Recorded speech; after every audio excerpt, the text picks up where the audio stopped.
Mr. President, I congratulate you on assuming the presidency of the 76th session of the General Assembly. I also wish to express appreciation for the significant achievements of your Volkan Bozkır, who guided the Assembly skillfully under the difficult circumstances imposed by the COVID-19 pandemic. Mr. President, the world is facing triple challenge of the COVID-19, the accompanying economic crisis, and the threats posed by climate change. The virus does not discriminate between nations and people, nor do the catastrophes imposed by uncertain weather patterns. The common threats faced by us today not only expose the fragility of the international system, they also underscore the oneness of humanity. By the grace of Almighty Allah, Pakistan has been successful so far in containing the COVID pandemic. Our collaborated strategy of smart lockdowns helped save lives and livelihoods and kept the economy afloat. Over 15 million families survived through a social protection program of Saath. Mr. President, climate change is one of the prime threats that our planet faces today. Pakistan's contribution to global emissions is negligible, yet we are among the 10 most vulnerable countries to the effects of climate change in the world.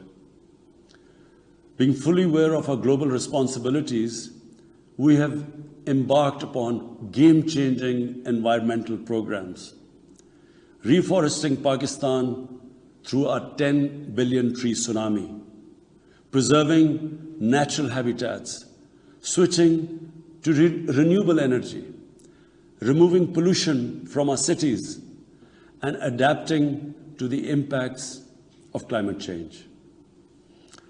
To address the triple crisis of COVID pandemic, economic downturn, and climate emergency, we need a comprehensive strategy that should include, number one, vaccine equity. Everyone, everywhere, must be vaccinated against COVID, and as soon as possible. Two, adequate financing must be made available to developing countries. This can be ensured through comprehensive debt restructuring, expanded ODA, redistribution of unutilized SDRs, and allotment of a greater proportion of SDRs to developing countries. And finally, provision of climate finance. Three, we must adopt clear investment strategies which help alleviate poverty, promote job creation, build sustainable infrastructure, and of course, bridge the digital divide. I propose that the Secretary General convene an SDG summit in 2025 to review and accelerate implementation of sustainable development goals. Mr. President, because of the plunder of the developing world by their corrupt ruling elites, the gap between the rich and the poor countries is increasing at an alarming speed. Through this platform, I've been drawing the world's attention towards the scourge of illicit financial flows from developing countries. The Secretary General's high-level panel of financial accountability, transparency, and integrity, called the Fact-Eye Panel, has calculated that a staggering $7 trillion in stolen assets are parked in financial haven destinations. This organized theft and illegal transfer of assets has profound consequences for the developing nations. It depletes their already meager resources, accentuates the levels of poverty, especially when laundered money puts pressure on the currency and leads to its devaluation. At the current rate, when the fact-type panel estimates that $1 trillion every year is taken out of the developing world, there will be a mass exodus of economic migrants towards the richer nations. What the East India Company did to India, the crooked ruling elites are doing to the developing world, plundering the wealth and transferring it to Western capitals and offshore tax havens. And Mr. President, retrieving the stolen assets from the developed countries is impossible for poor nations. The rich countries have no incentives or compulsion to return this ill-gotten wealth. And this ill-gotten wealth belongs, remember, to the masses of the developing world. I foresee in the not-too-distant future, a time will come when the rich countries will be forced to build walls to keep out economic migrants from these poor countries.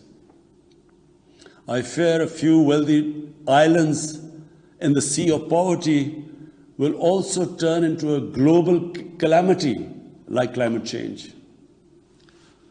The General Assembly must take steps meaningfully to address this deeply disturbing and morally repugnant situation, naming and shaming the haven destinations and developing a comprehensive legal framework to halt and reverse the illicit financial flows are most critical actions to stop this great economic injustice.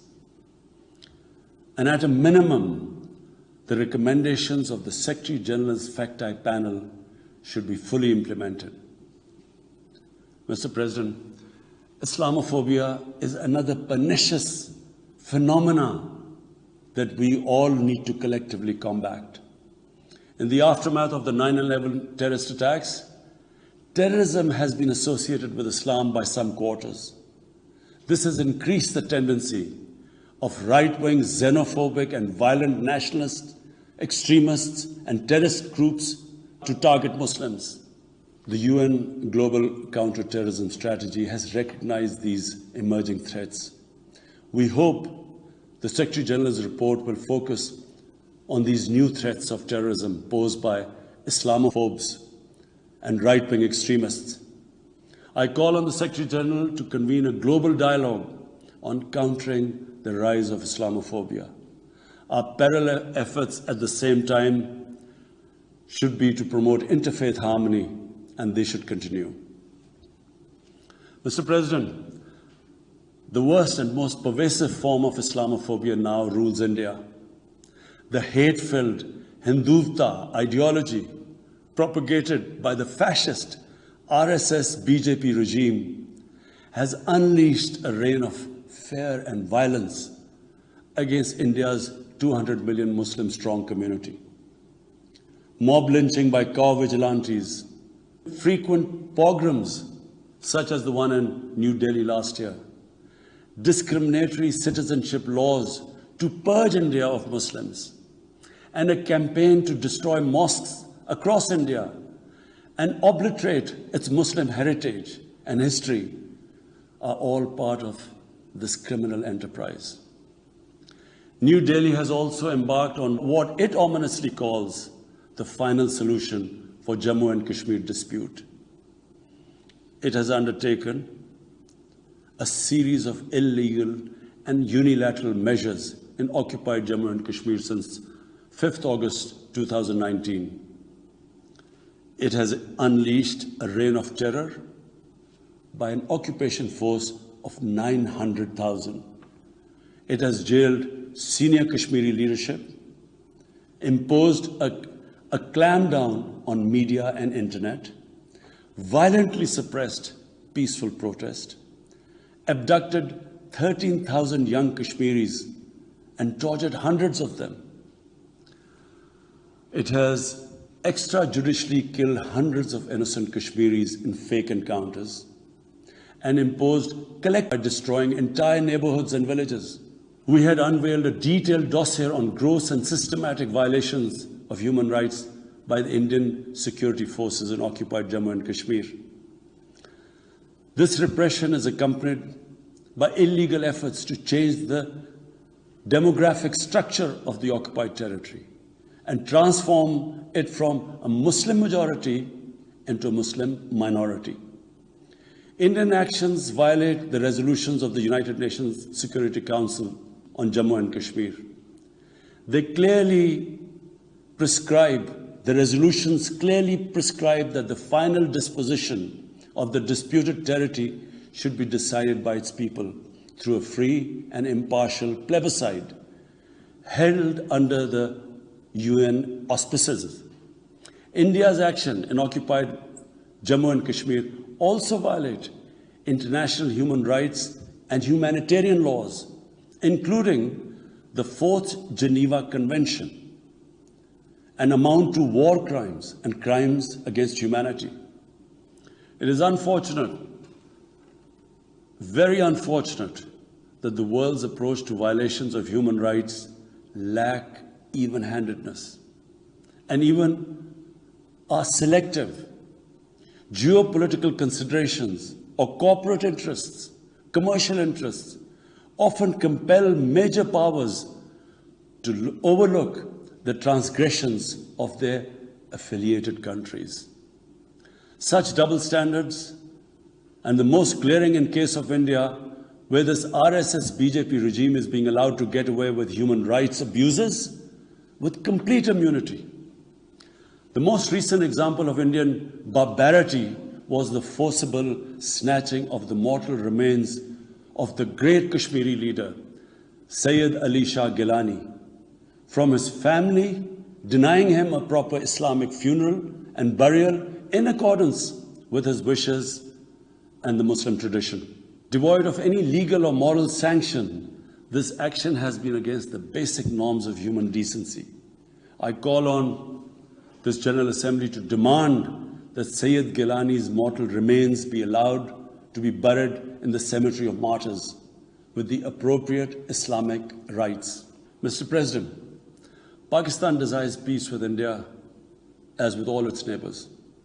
But sustainable peace in South Asia is contingent upon resolution of the Jammu and Kashmir dispute in accordance with the relevant United Nations Security Council resolutions and the wishes of the Kashmiri people. Last February, we reaffirmed the 2003 ceasefire understanding along the line of control. The hope was that it would lead to a rethink of the strategy in Delhi.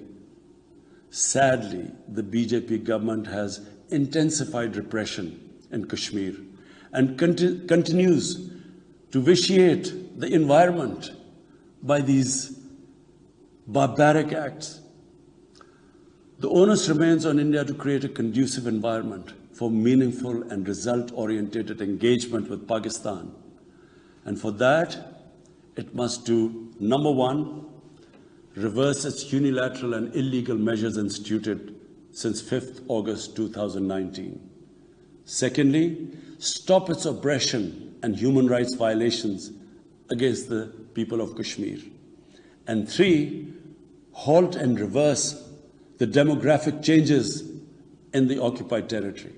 It is also essential to prevent another conflict between Pakistan and India.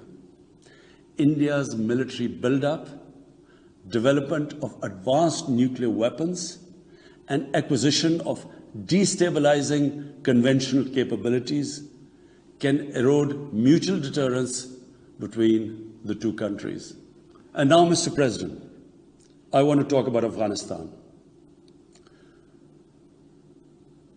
The current situation in Afghanistan, for some reason, Pakistan has been blamed for the turn of events by politicians in the United States and some politicians in Europe. From this platform, I want them all to know the country that suffered the most, apart from Afghanistan, was Pakistan when we joined the US war on terror after 9/11. 80,000 Pakistanis died. $150 billion was lost to our economy. There were 3.5 million internally displaced Pakistanis. And why did this happen? In the 80s, Pakistan was a frontline state in fighting against the occupation of Afghanistan. Pakistan and the United States trained Mujahideen groups to fight for the liberation of Afghanistan. Amongst those Mujahideen groups were Al-Qaeda, were various groups from all over the world. There were Mujahideen, Afghan Mujahideen. These were considered heroes. President Ronald Reagan invited them to White House in 1983. And according to news items, he compared them to the founding fathers of the United States. They were heroes. Come 1989, the Soviets leave. So do the Americans, abandon Afghanistan. Pakistan was left with 5 million Afghan refugees. We were left with sectarian militant groups which never existed before. But the worst cut of it was that a year later, Pakistan was sanctioned by the US. We felt used. Fast forward 9/11, Pakistan is needed again by the US because now their US-led coalition is now invading Afghanistan, and it could not happen without Pakistan providing all the logistical support. What happened after that? The same Mujahideen that we had trained that fighting foreign occupation was a sacred duty, a holy war or jihad, they turned against us. We were called collaborators. They declared jihad on us.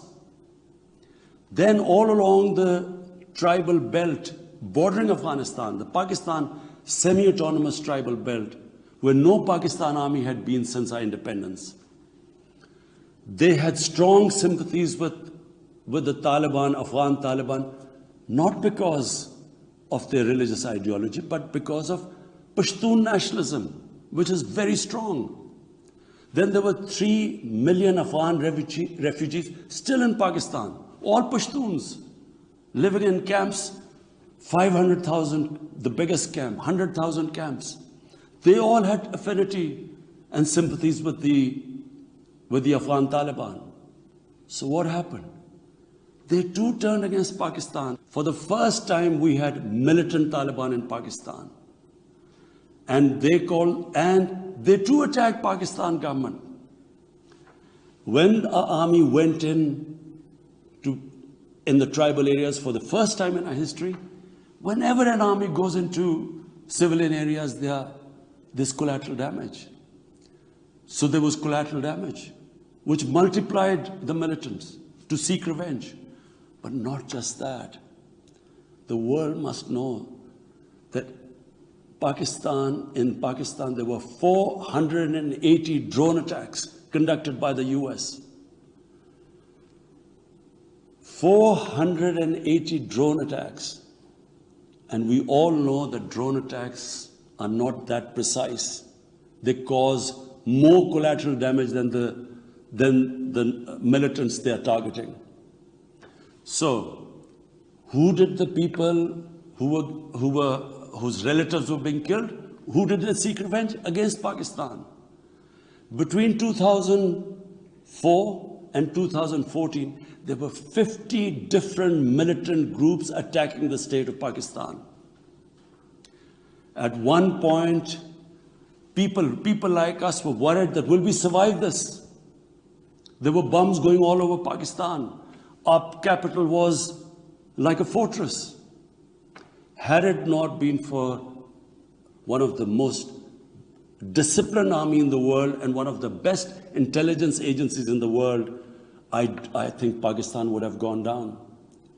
So when we hear this at the end, there's a lot of worry about in the US about taking care of the people who helped them, the interpreters and everyone who helped the US. What about us? The only reason we suffered so much was because we became an ally of the US of the coalition in the war against Afghanistan, where there were attacks being conducted from Afghan soil into Pakistan. At least there should have been a word of appreciation. But rather than appreciation, imagine how we feel when we are blamed for the turn of events in Afghanistan. After 2006, it became apparent to everyone who understood Afghanistan's history that there would be no military solution in Afghanistan. I went to the US, I spoke to think tanks, I met at the time Senator Biden, Senator John Kerry, Senator Harry Reid. I tried to explain to them that there would not be any military solution and political settlement was the way to go forward. No one understood then. And unfortunately, in trying to force a military solution is where US went wrong. And if today,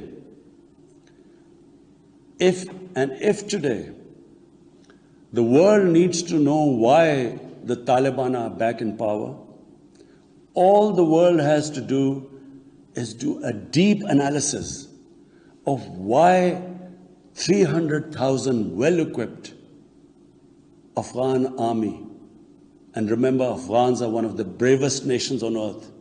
Why did this 300,000 Afghan army give up without a fight?